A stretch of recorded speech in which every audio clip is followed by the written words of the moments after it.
कई भक्त कहते हैं जी हमें मेरे 3 दिन मंत्र ना जपया, मैंने 4-5 दिन मैंने नाम नहीं जपा।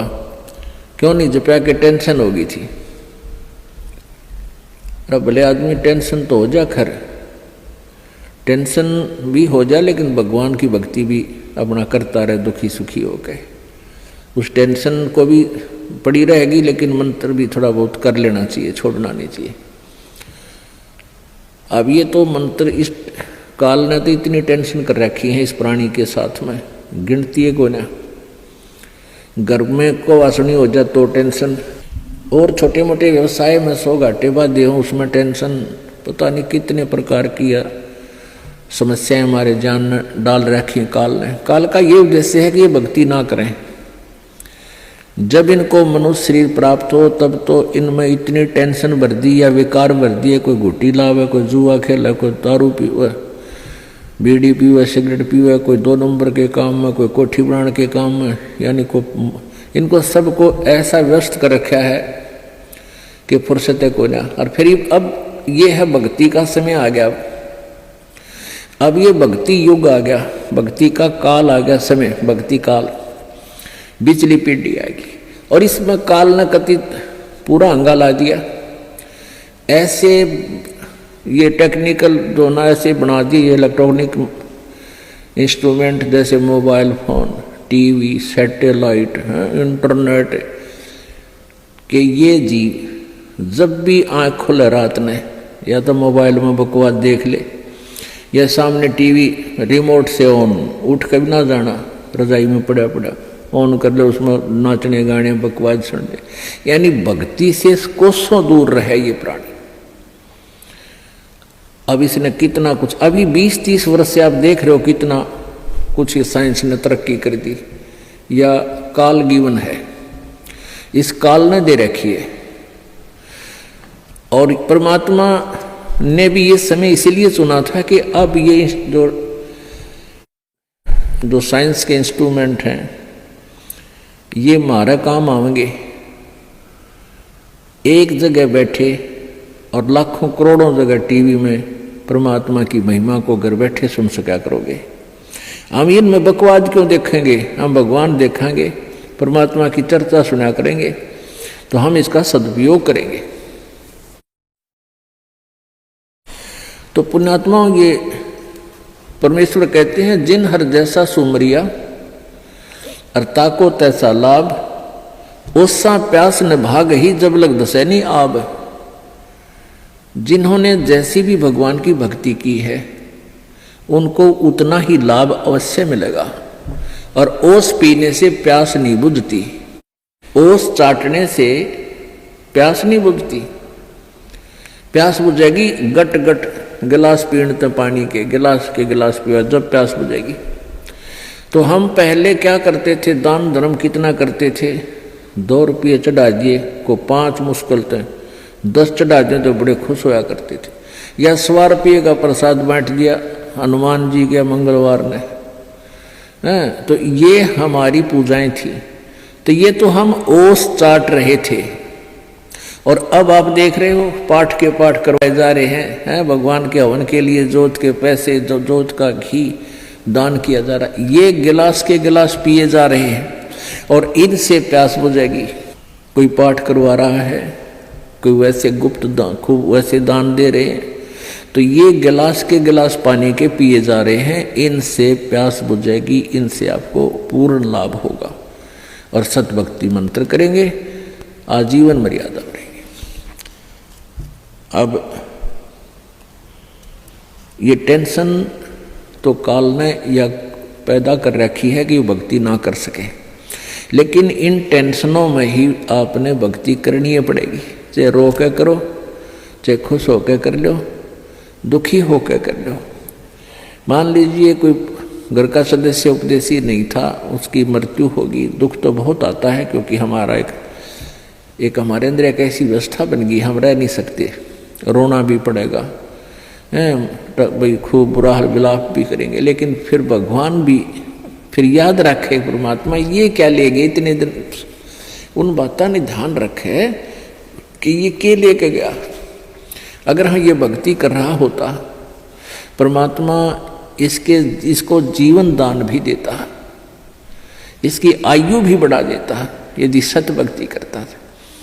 और ये लेके क्या गया, सारा जीवन बर्बाद कर गया। तो इस प्रकार इन सब विचारों को ध्यान में रख के, सब बातों को विचार करके और भजन जरूर करें। चाहे वो याद तो बहुत आते हैं, मृत्यु को प्राप्त हो जाते हैं जो साथी परिवारजन, लेकिन भगवान भी रो रो के मालिक ने भी याद रखे, मतलब भूला नहीं भगवान को। और भी कई प्रकार की टेंशन हो जाती है, किसी प्रकार की कई चिंताएं होती हैं, लेकिन चिंताएं तो हैं, चिंता भी नाम से ही समाप्त होंगी और परमात्मा की भक्ति तक करनी पड़ेगी, इन चिंताओं में करनी पड़ेगी। एक समय एक दरोगा जी जून के महीने में यानी गर्मी के मौसम में घोड़ी पर सवार होकर जा रहा था किसी दूसरे गांव में। रास्ते में किसान ने रहट जोड़ रखा था, रहट, हरहट। वो रहट क्या होता था कि उसमें एक पुली होती थी लोहे की, उस पुली के ऊपर के ऐसे एक चैन डाल दी जाती थी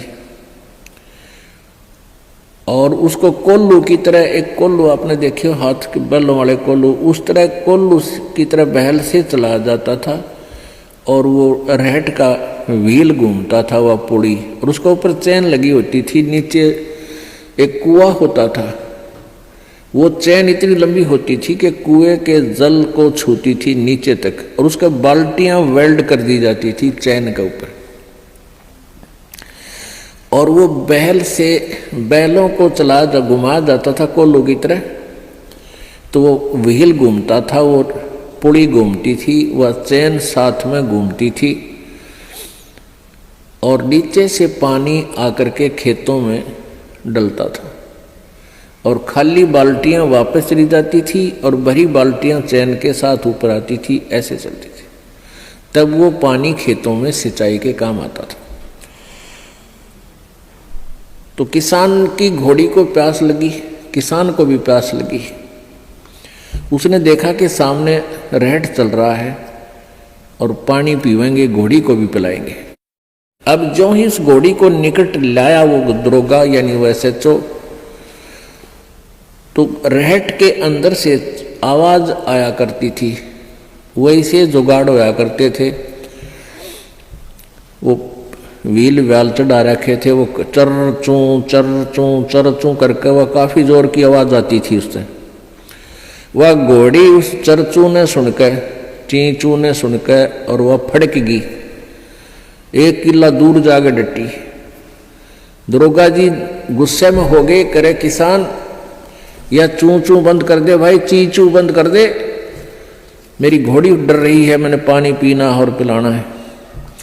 अब किसान ने वो बैल रोक दिए, जो बैल चल रहे थे, कोल्लू को सा फिरा रहे थे, उससे वो चलने से आवाज आ रही थी, पानी भी आ रहा था। तो किसान ने वह बैल रोक दिया, तो पानी आना, जल आना भी बंद हो गया और आगे जल सीधा खेत में जा रहा था। खेत में जल साथ साथ वह जमीन प्यासी थी, पी रही थी।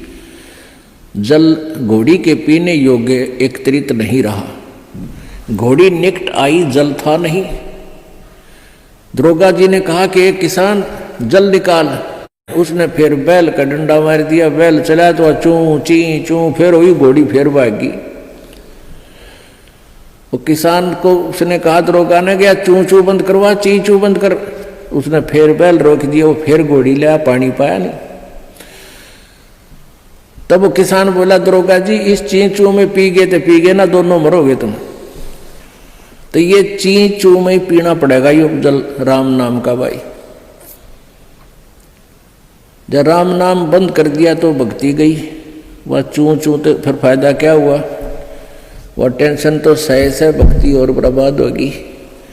तो इस चींचू में पानी पीना पड़ेगा, जल पीना पड़ेगा भाई, हिम्मत रखो। और एक दिन परमात्मा ऐसी कृपा करेगा या चींचू भी बंद हो जाएगी, क्योंकि परमात्मा के नाम से सब दुख दूर होते हैं। कबीर 5 पहर धन दे गया और 3 पहर रया सोए, एक पैर हरि ना भजा फिर मुक्ति कहाँ से होए। 8 पहर 24 घंटे को 8 पहर में, पहले 8 पहर होती थी 24 घंटे की। अब परमात्मा कहते हैं तो एक पैर में 8, एक पैर में 3 घंटे हो गए। तो परमात्मा कबीर जी ये बताना चाहते हैं कि 3 पैर तन धंधा करया 15 घंटे, 5 पैर तो 3 पैर तो सो गया, यानी एक दिन रात टोटल पूरा कर दिया। और एक पैर हरि ना बजा, 3 घंटे भी भगवान को नहीं दिए तूने। 5 पैर धन दे गया, 3 पैर रया सोए, एक पैर हरि ना जप्यो मुक्ति कहाँ से होई। यानी टोटल 3 घंटे परमात्मा ने बता दिए कि पूरे 24 घंटे में 3 घंटे आप भगवान के भजन में अवश्य लगाओ। और उनका ये नहीं है कि स्पेशल एक जगह बैठ के लगा लो, बहुत समय होता अपने पास। जैसे आप जी कोई मजदूरी के लिए जाते हो, घर से वहां तक घंटा एक लगे, मालिक का सिमरण करता जा। बस में बैठकर जा रहे हो कहीं काम, बस वहां भक्ति करे। खेतों में जा रहे हो, खेतों से घर से लेकर वहां तक जो खूब भक्ति करे, अपना मंत्र ने याद रखे। और बहुत से ऐसे कार्य हैं जो काम करते करते भी हम भगवान की भक्ति कर सकते हैं। जैसे खेत में आली हल जोतता है, हमने देखे पहले ही आली में लक्ष्मी चंद की रागनी गाए जाते, हल भी जोड़े जाते। तो आप भगवान की भक्ति भी करे, कभी आरती करने लग जा, कभी भगवान की वाणी बोलने लग जा। कोई फिल्मी गाने गावे है, कोई और बकवास सोच रहा है। तो इस प्रकार हमने अपना सुमरण में 3 घंटे का समय निकालना चाहिए। जैसे सुबह का नित्यनेम आध पौना घंटा लगता है, 15 मिनट की असुर निकंदरमणि 1 घंटा तो हो गया। आध 35 मिनट की आरती होती है, 1.5 घंटा। बाकी 1.5 घंटा आपका सिमरण भी हो जाए ना, सिमरण आध घंटा मंत्र, 1 घंटे का श्वास का सिमरण। तो इतना भी आप कंटिन्यू कर लोगे तो भी आपका बेड़ा पार हो जाएगा। ये सत्कर्म मान ली।